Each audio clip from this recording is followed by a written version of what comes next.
Bien, bueno, vamos a continuar con la clase.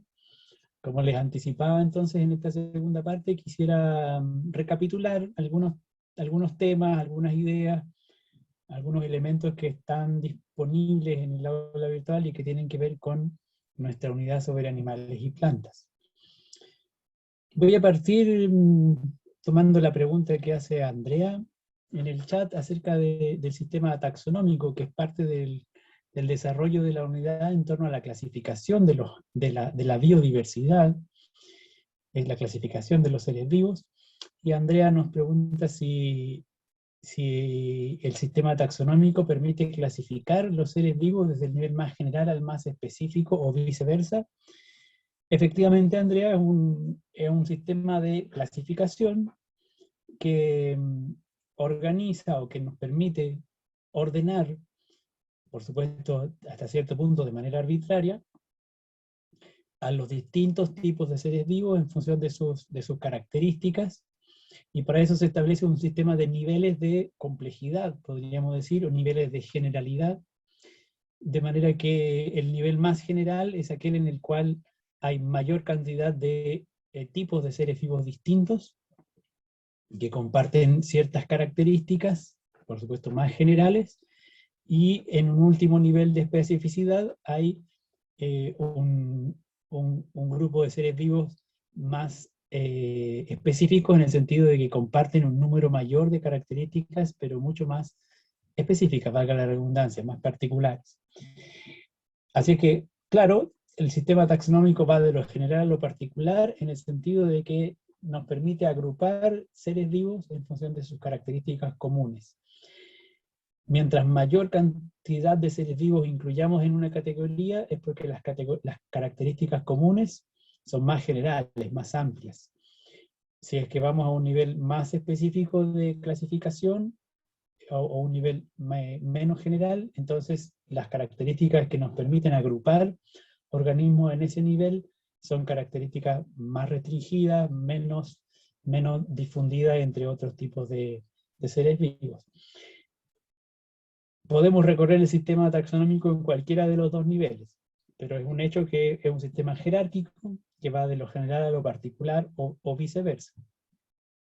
Es una manera de ordenar el conocimiento acerca de los seres vivos, y resulta muy, yo diría, pertinente o muy eh, útil a la luz de las ideas acerca de la evolución de los seres vivos.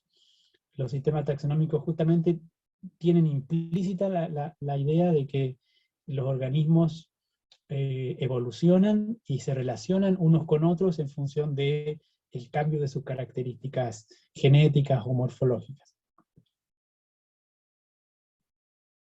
Claro, también uno puede usarlo, digamos, puede recorrer la escala de orden taxonómico en cualquiera de los dos sentidos, de lo general a lo particular o de lo particular a lo general.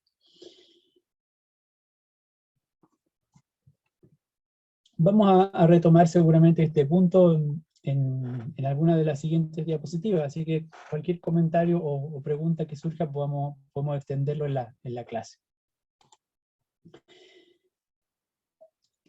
Bueno, lo primero que partimos discutiendo fue acerca de las teorías o ideas en torno al origen de los seres vivos. Frente a esta pregunta, ¿cuál es el origen de los seres vivos? Básicamente nos encontramos con dos propuestas que históricamente son o fueron científicamente evaluadas. Son dos alternativas que de alguna manera resumen una discusión amplia que va no solo en el campo científico, sino también teológico y filosófico, pero que, que, que hoy día suponen un cierto consenso, por lo menos en el campo de la biología.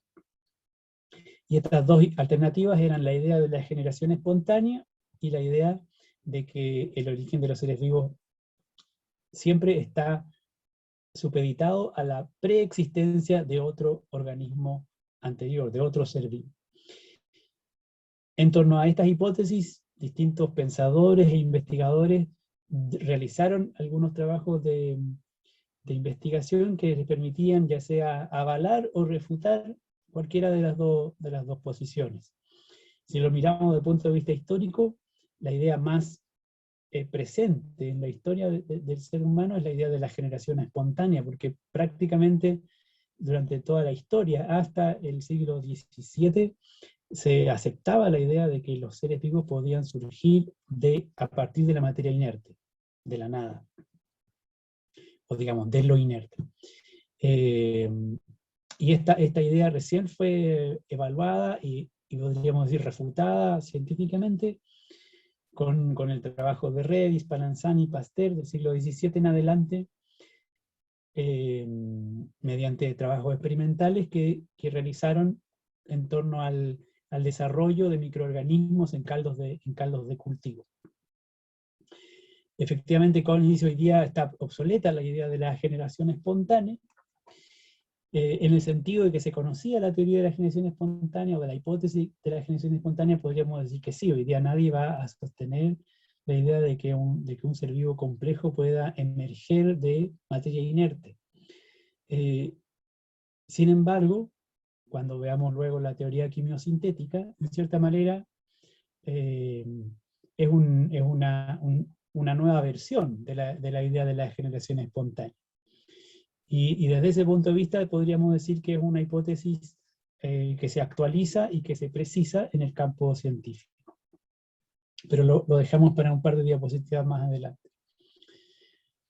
Esta discusión en torno al origen del ser vivo, de los seres vivos, está históricamente entrelazada con la investigación que se da a partir del desarrollo del microscopio y de la observación de estas estructuras básicas que se encuentran en los organismos, en los tejidos orgánicos, que Robert Brown llamó célula.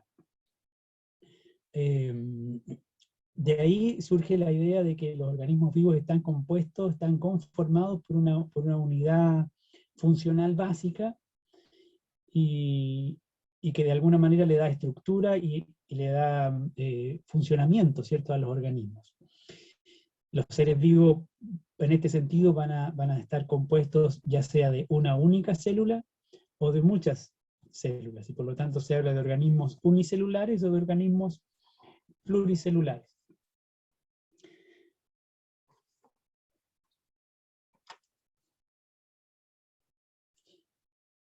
La discusión acerca de la caracterización del fenómeno de la vida no resulta una discusión sencilla de abordar. Una parte, un aspecto de la discusión tenía que ver con el origen de los seres vivos, otra parte de la discusión tiene que ver con su estructura o composición. Pero luego, sí, de lo que se trata es de caracterizarlos, a los seres vivos en general. La diversidad o la biodiversidad es tan grande que se requieren criterios de identificación que también sean suficientemente amplios.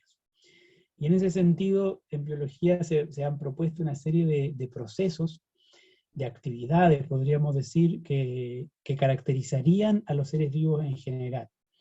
Entre otros, estos tres que aparecen aquí mencionados en la diapositiva podrían ser considerados procesos basales para todos los seres vivos. Su capacidad de relación con otros seres vivos y con el ambiente, los procesos de nutrición a través de los cuales asimilan material orgánico e inorgánico del ambiente y lo incorporan en su propio organismo, y procesos de reproducción mediante la cual los organismos pueden generar otros seres vivos, o los seres vivos generan otros seres vivos. Carolina se pregunta si acaso el origen de la vida queda todavía en misterio. Yo diría que hay teorías científicas que tienen suficiente evidencia para considerar las teorías relativamente robustas, aceptables o serias. Y por lo tanto estamos en un nivel de conocimiento desde el punto de vista científico mucho más amplio y más profundo de lo que era la discusión en cuanto a generación espontánea o origen de un ser vivo a partir de otro. Efectivamente, la teoría de la evolución, la teoría celular, y luego vamos a ver la teoría quimiosintética, ofrecen una respuesta acerca del origen de la vida.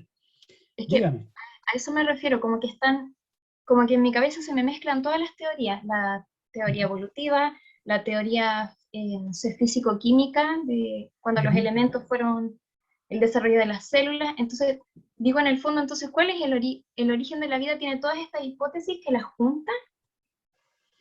Claro, en cierta manera la explicación, podríamos decir, la explicación biológica aceptada en la actualidad Ujú. es eh, una descripción del, del desarrollo del fenómeno de la vida que incorpora todos estos elementos teóricos que provienen de distintas teorías, valga la redundancia.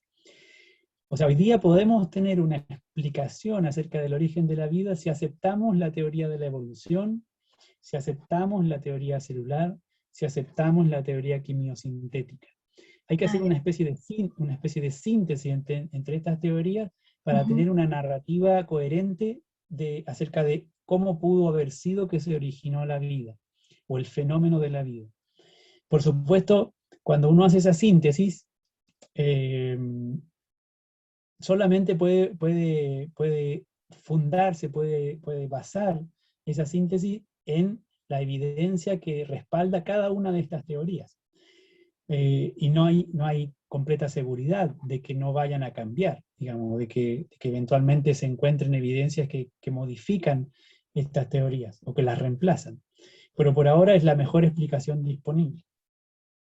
Así que hay una explicación posible en torno al origen de la vida, en el sentido de cuál fue el primer momento en el que surgió, o cómo fue que surgió en un primer momento sobre la superficie de la Tierra. Eh, Otra cosa distinta es la pregunta que tenemos ahora en la diapositiva, que es cuáles son los criterios que nos permiten establecer el límite que separa los fenómenos vivos de lo no vivo. Y eso también es una discusión que está mezclada, porque cuando se pregunta uno acerca del origen de la vida, tiene que ser capaz de decidir cuándo estamos hablando de lo vivo. Y como está mezclado, entonces se definen ciertos criterios que nos permiten más o menos decidir cuáles son esos límites. Sin embargo, allí yo diría que es más incierta la definición del límite, justamente porque hay casos que son muy discutibles, como es el caso del virus, por ejemplo. Como bien dice Mauricio, los virus desordenan el debate de cuándo estamos frente a un ser vivo. Recién hablábamos de tres características basales: relación, nutrición y reproducción. En el caso del virus, ¿estará en relación con otros seres vivos y con el ambiente? ¿Tendrá proceso de nutrición? ¿Es capaz de reproducirse? En cierta manera, el virus tiene la capacidad de hacer esos tres procesos, pero nunca lo puede hacer por sí solo.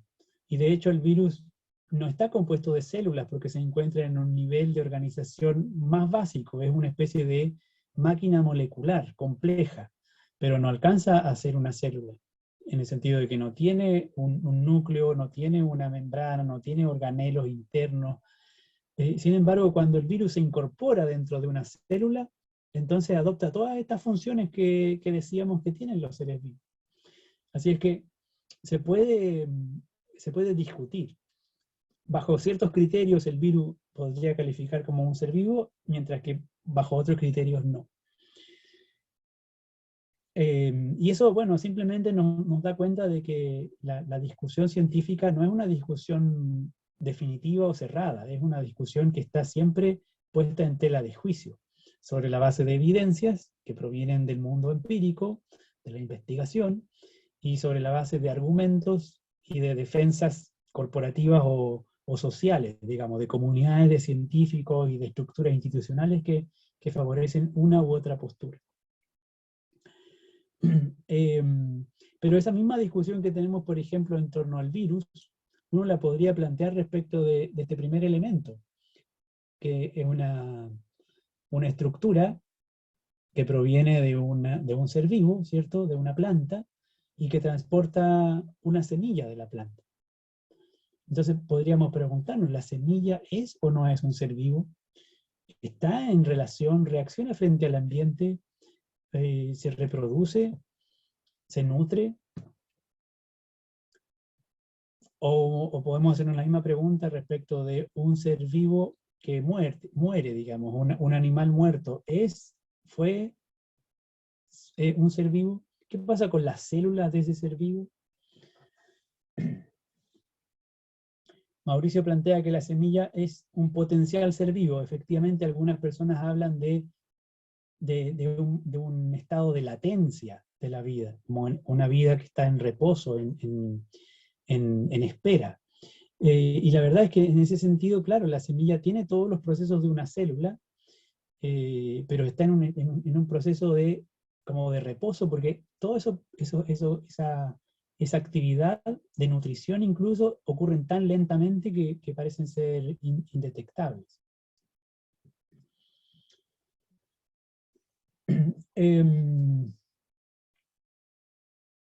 Lo mismo podemos decir en relación a los gametos humanos, como el mismo caso de la semilla, ¿no? Podríamos decir el espermatozoide, por ejemplo, es una célula que realiza todos los procesos de la célula, pero, por ejemplo, el espermatozoide no puede producir otros espermatozoides. Entonces, No es una puede célula que evolucionar por sí solo tampoco. ni puede, claro, evolucionar por sí solo en la medida en que no puede reproducirse por sí solo. Sin embargo, realiza todos los procesos celulares. Y resulta que entonces adopta una función muy específica dentro de otro organismo. E incluso el espermatozoide o el óvulo, en la medida en que se fusionan, entonces desaparecen como entidades, como individuos, y ahora se convierten en otro individuo, digamos, eh, ¿cuál es la palabra? Perdonen, olvidé la palabra cuando fusionamos un gameto y un óvulo, cuando se produce la fecundación, ¿qué es lo que aparece ahí? Vamos a decir, un huevo primordial. No recuerdo el concepto, un ovocito. Muchas gracias, Javier. Andrea preguntaba antes si acaso es necesario cumplir estos 3 procesos para poder clasificar a un ser vivo como tal. Justamente es parte de la discusión, y la discusión científica gira en parte en torno a establecer una cierta convención.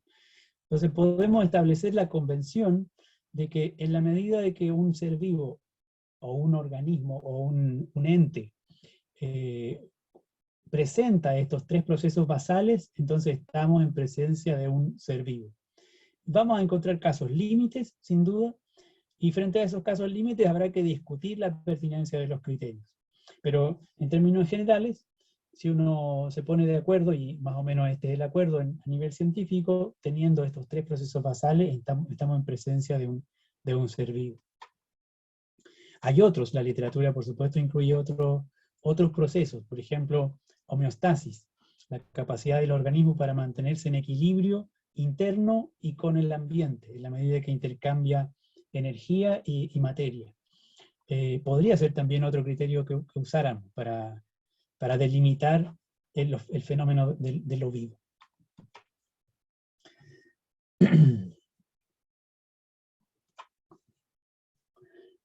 Bueno, aquí vale la pena recalcar o enfatizar cuando hablamos de células, estamos hablando de una estructura que fue identificada, que fue descrita, ¿cierto?, históricamente a partir de observaciones con el microscopio, y eso llevó al desarrollo de una teoría acerca de la estructura y composición de los organismos vivos.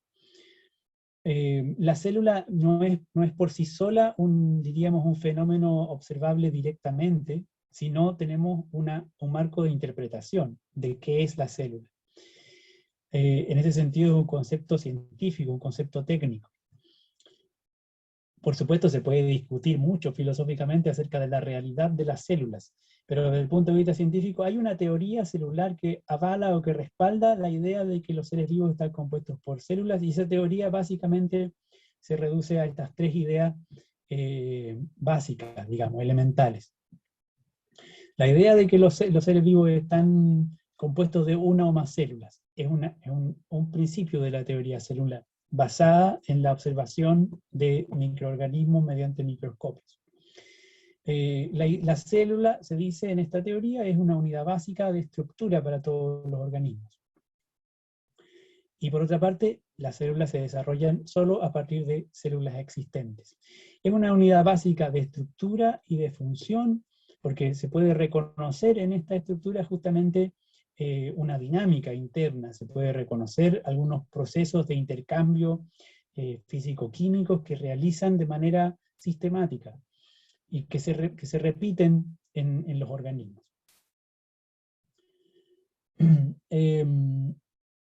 Entonces, de alguna manera, la teoría de la teoría celular da un soporte, ¿cierto?, a la idea de que, como habíamos visto antes, los seres vivos siempre provienen de otro ser vivo.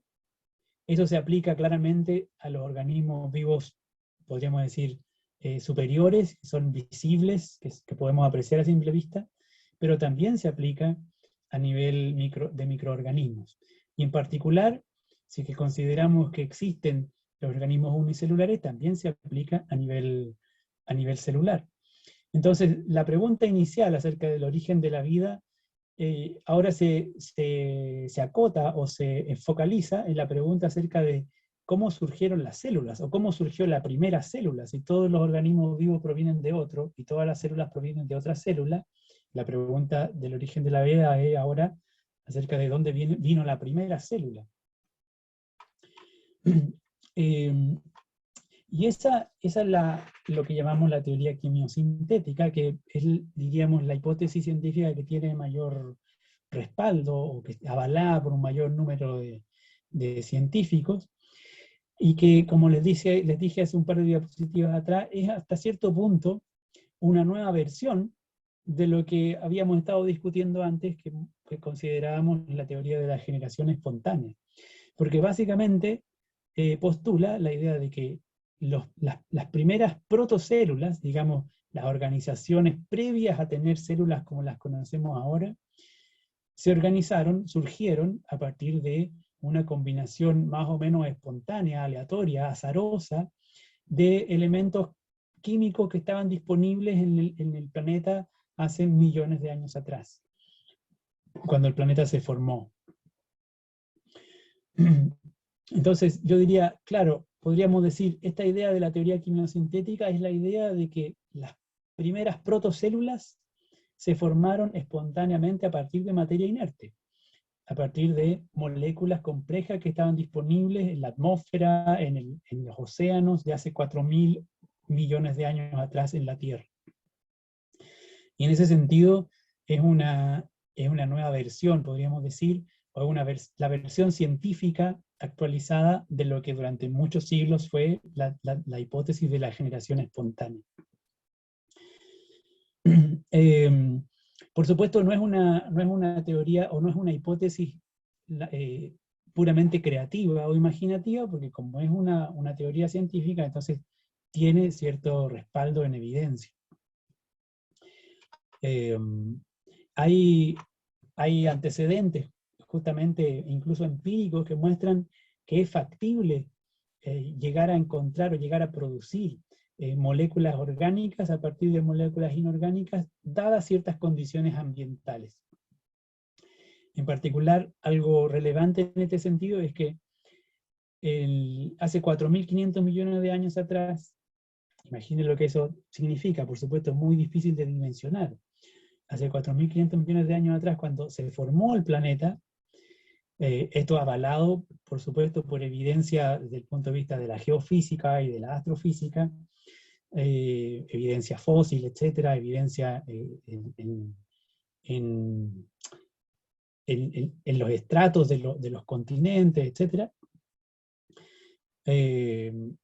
la atmósfera que había en el planeta era muy distinta a la actual. Las condiciones de temperatura, de humedad, de composición atmosférica eran muy distintas a las que tenemos hoy día. No había oxígeno, por ejemplo, en la atmósfera en esa época. Entonces, en esas condiciones, con tormentas eléctricas, por ejemplo, por supuesto, lluvia ácida, habían ciertos elementos químicos disponibles que eventualmente se reaccionaban químicamente y formaban moléculas más complejas que, dadas ciertas condiciones de temperatura, humedad, etcétera, pudieron llegar a formar las primeras cadenas de aminoácidos que después van a permitir la formación de proteínas y de ahí moléculas, por ejemplo, complejas como las de ADN que tienen la capacidad para replicarse. Y según esta historia de la teoría quimiosintética, entonces,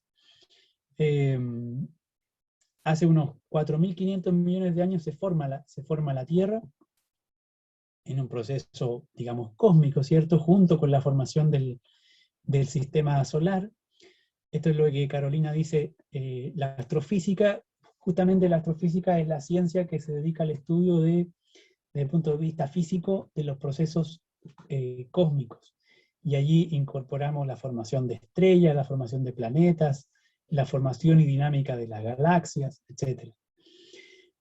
Hay suficiente evidencia de que la formación de la Tierra ocurrió más o menos hace 4.500 millones de años atrás, junto con la formación del Sol, de lo que quedó de la formación del Sol, o del nacimiento del Sol. Si lo ponemos en un reloj, en este caso tenemos un reloj de 24 horas. Estamos en la medianoche de un día, a las 0 horas, digamos, se forma la Tierra. Y entonces, para dimensionar la escala de tiempo, tenemos este reloj de 24 horas, que nos va dando cuenta de más o menos cuál habría sido la cronología del desarrollo de los seres vivos desde ese momento en que se formó la Tierra. Fíjense que si avanzamos, por ejemplo, desde las 0 horas hasta las 2:30, casi hasta las 3, han pasado, o sea, sería hace 4.000 millones de años, o sea, pasaron allí 500 millones de años, desde que se formó la Tierra. Hay evidencia, porque se ha podido medir la datación de la antigüedad de las rocas, se puede hacer con algunas técnicas atómicas, de física atómica, la antigüedad de algunas rocas que existen sobre la superficie, que datan de más o menos esa época, o sea, de cuando la Tierra tenía 400 millones de años de vida. De ahí en adelante hay evidencia fósil de algunas células, células muy simples que no tenían núcleo, que ocurre algo así como hace unos 800 millones, o sea, cuando la Tierra tenía 800 millones de años. Mientras que los primeros organismos fotosintéticos se pueden encontrar, en términos de evidencia fósil, hace unos 3.500 millones de años atrás. 3.400 más o menos. En esa época aún no existía la atmósfera con oxígeno que tenemos actualmente. Eso es justamente una de las hipótesis que se sostiene en esta reconstrucción de la historia evolutiva de la vida, es que los primeros organismos fotosintéticos son las llamadas cianobacterias, bacterias que tenían la capacidad de producir oxígeno. Y se cree que en todo este periodo, desde hace 3.200, 3.400 hasta hace 2.000 millones de años, o sea, por un periodo de algo así como 1.500 millones de años, lo que ocurrió es que se desarrollaron muchas cianobacterias en los océanos primordiales, que básicamente lo que hicieron fue transformar por completo la atmósfera terrestre, liberando oxígeno. Y entonces ahora, recién hace 2.000 millones de años, se encuentra evidencia de que había oxígeno libre en la atmósfera, de que la atmósfera se parecía más a la actual. Y es la presencia de oxígeno en la atmósfera la que va a gatillar probablemente otros procesos de transformación de estos mismos organismos simples que se formaron inicialmente en organismos más complejos. Básicamente porque el oxígeno va a ser una molécula que se puede utilizar para obtener energía. al interior de estas protocélulas y primeras bacterias. Y eso entonces lleva probablemente al desarrollo de lo que eran células simples, como las procariotas, es decir, células que no tienen núcleo, a células más complejas que sí tienen núcleo y que llamamos células eucariotas. Algunas personas postulan la posibilidad de que estas células más complejas hayan surgido básicamente de la fusión de otras células más simples, como que una célula compleja, por ejemplo una bacteria que no tenía núcleo, absorbió a otra bacteria más simple o más pequeña, que tampoco tenía núcleo, y una vez que se integraron, comenzaron a evolucionar en conjunto, cumpliendo funciones de especificación una sobre la otra. Bueno, para sintetizar el proceso, fíjense cómo está pasando el tiempo, ¿cierto? Partimos a las 0 horas, estamos a las 5 de la tarde, y recién aparece en la historia evolutiva del planeta las células eucariotas, las células con núcleo, organismos celulares unicelulares que tienen células con núcleo. Y a las 8 de la noche aparecen, o tenemos evidencia de que hay fósiles de organismos pluricelulares, de organismos con más de una célula. Recién a las 10 de la noche se encuentra evidencia de que existen las plantas, o de que aparecieron las plantas sobre la Tierra. La era de los dinosaurios acontece más o menos a las 11 de la noche. Recuerden que los dinosaurios vivieron sobre la Tierra aproximadamente 200 millones de años. Y el primer Homo recién surge en la historia evolutiva del planeta alrededor de 30 segundos antes de la medianoche. Entonces, más o menos esta es la escala de tiempo en la cual se puede insertar esta síntesis que mencionábamos antes, de la teoría quimiosintética, que explicaría el origen de los primeros organismos vivos, simples, pero finalmente vivos, en el sentido de que cumplen estos criterios que mencionamos antes, a partir de la integración de moléculas inorgánicas, y de ahí al desarrollo evolutivo, mediante la teoría de evolución, de la diversidad de especies que hoy día conocemos. Y por supuesto nuestra propia especie, apenas en una parte muy, muy pequeña de la historia evolutiva del planeta. Bueno, importante tener presente que hemos mencionado la idea de evolución. Por supuesto, estamos hablando de otra teoría biológica, la teoría de la evolución, que explica básicamente los cambios que experimentan las poblaciones biológicas de una generación a otra. Y esos cambios básicamente se expresan a nivel genético, a nivel de los rasgos que están, entre comillas, guardados al interior de las células en la forma de ADN, y también, por supuesto, a través de características externas, rasgos observables que uno puede reconocer en su estructura, en su cuerpo.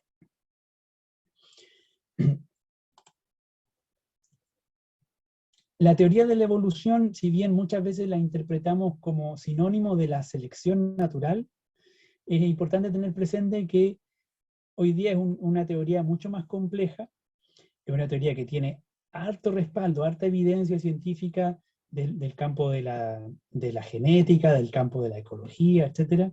Y básicamente se defiende la existencia de cinco mecanismos evolutivos, uno de los cuales es la selección natural.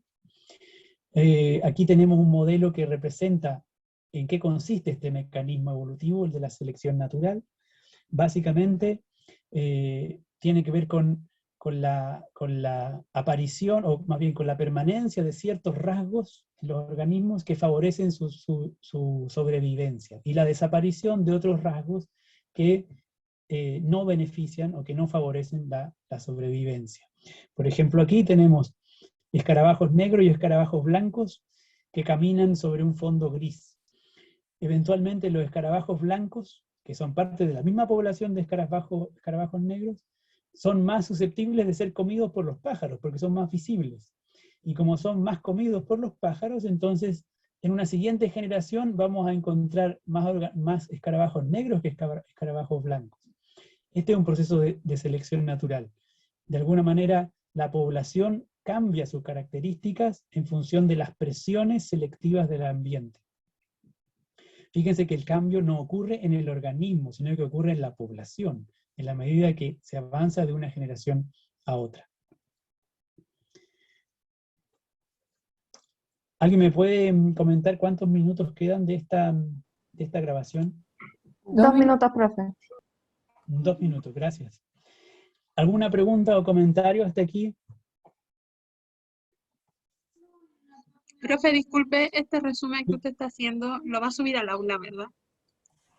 Sí, está, bueno, las diapositivas ya están y estoy grabando la sesión para que quede también de respaldo. Súper, porque está mucho más clarito ahora. Ok. Gracias, profe. Bueno, solamente entonces mencionar, dentro de estos mecanismos evolutivos, la selección natural es uno de ellos. Nosotros solemos asociar a Darwin con la selección natural y con la teoría de la evolución. Darwin se preocupó, por supuesto, mucho de desarrollar esta idea de la selección natural, pero hoy día la teoría evolutiva es más compleja y, por supuesto, supone el aporte de otros investigadores, y entre ese desarrollo lo que encontramos son mutaciones, como un proceso de transformación o de modificación, ya sea del cuerpo, de algunas características del cuerpo de un organismo, mutaciones que ocurren a nivel del individuo, o algunas mutaciones que ocurren a nivel germinal cuando ocurren en los gametos, digamos, y se pueden transmitir. Mutaciones que son aleatorias, que son azarosas, que ocurren por algunas presiones de algunos factores que provocan mutación. Por ejemplo, la radiación cósmica puede producir alguna modificación en el ADN, en la genética de una célula, y eso gatillar un cambio en un organismo o en una población, o en la herencia que deja un organismo. Apareamiento no aleatorio es otro mecanismo, básicamente es la selección de parejas que hacen los organismos, en función de sus características de distinto tipo. Flujo genético no es otra cosa que el intercambio de genes entre poblaciones. Por ejemplo, bacterias que pueden modificar la genética de una población de animales o de seres humanos, y eso va a implicar que hayan modificaciones en las poblaciones subsiguientes.